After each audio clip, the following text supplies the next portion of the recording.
God say, I know you're waiting for Mashiach for a long time. Don't lose your patience.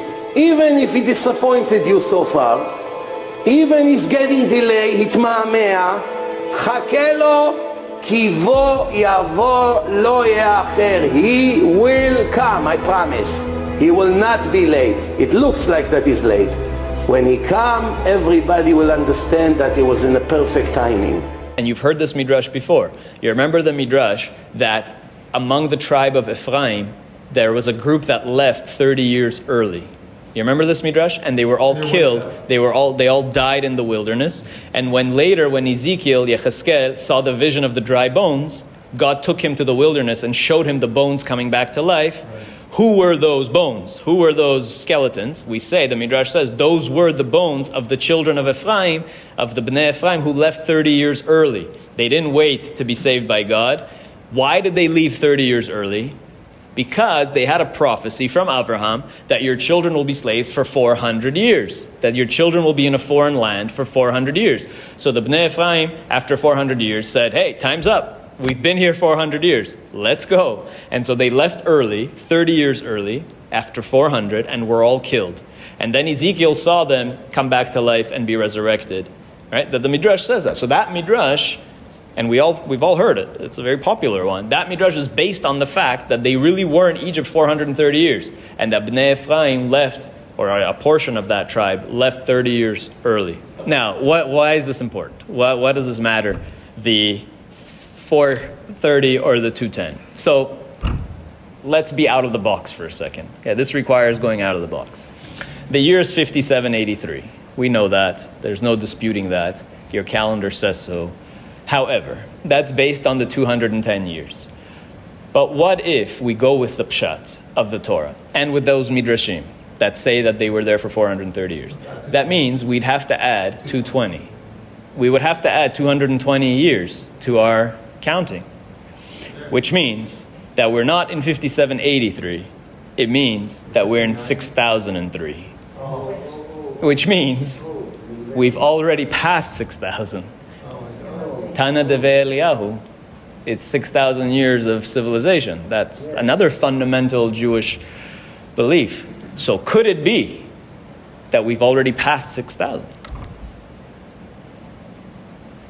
The 430 interpretation, by the way, or the 430 reading of the Torah is the simplest and clearest, because when you read it that way, it makes a lot of sense.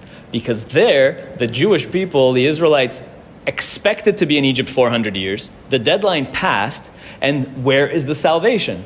And 30 years later, they're still not saved. And that's why they've completely given up hope. They've totally given up hope and said, it's not happening. And that's why God is saying, I know, God knew, that the people groaned and cried to God, where are you, God? And God knew. What does it mean, and God knew? He knew that the deadline has passed. And that's why the people are suffering. Right? So the way we usually say it is God took them out early.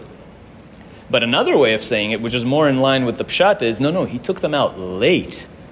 He left them there a little extra time. Well done. And so the people were totally hopeless. They felt like it's over. It's not happening. And so I bring that up because now we're kind of in the same reality where we've given up hope, where it's been so long and all these calculations have come and gone and everything's passed. And it's like people are already saying, like I just said earlier, 20 minutes ago, do you have to believe in a Mashiach anymore? Maybe we don't have to believe in it anymore. That people are totally losing hope in this idea, because we're already over time on Mashiach. And so, could it be 30 years late? I don't know. Is it going to be 6,030? Or, if we go with 5783, and we say God took us out of Egypt 190 years early, and the same thing will happen now, so take us out 190 years early now. So, subtract 190 from 6,000, and you're at 5810. Either way, it's like now, it should be imminent, meaning, I don't want to be like the Rambam writing this letter to the Yemenites, but it should be within, like either way, any way you slice it, it's like it's got to be in the next few decades tops. You know what I mean? Depending on, regardless of which calculation you go with. And the truth is that never before have all the prophecies been fulfilled like today. In every generation, yes, they saw themselves as now all these prophecies are being fulfilled. But never until now have all the prophecies really come true, including things like, how does a Mashiach rule the whole world? If he's going to be a king for the whole planet, even 200 years ago, that would have been impossible. But today, with today's communication and today's technology, it's quite possible and quite likely. So never before has there really been a full potential for Mashiach to come, for everybody to be able to go to Israel, right? Like the prophecies also say that in the end of days when Mashiach comes, all the peoples of the world will come to Jerusalem. So that wasn't possible before modern transportation and communication and all these things. So, and health. And when Isaiah says that in the Messianic age, a person who's 100 years old will be like young like a baby. People will live so long. We're getting there. We're getting to the point where in terms of medicine and health and so on, that people will be able to live long lives. There's a lot of amazing scientific work being done on this, of finding different compounds that can extend our life and even reverse aging. They were able to take 2-year-old mice and make them as if the people who did the study said that they were able to make them like 6-month-old mice.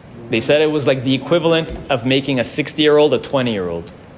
So there is this research being done on longevity with telomeres, with hydrogen sulfide, and there's all these different things being explored, and we never hear about them going commercially because it probably doesn't fit the agenda of the people in power to make everybody immortal. Probably they actually want to do the opposite.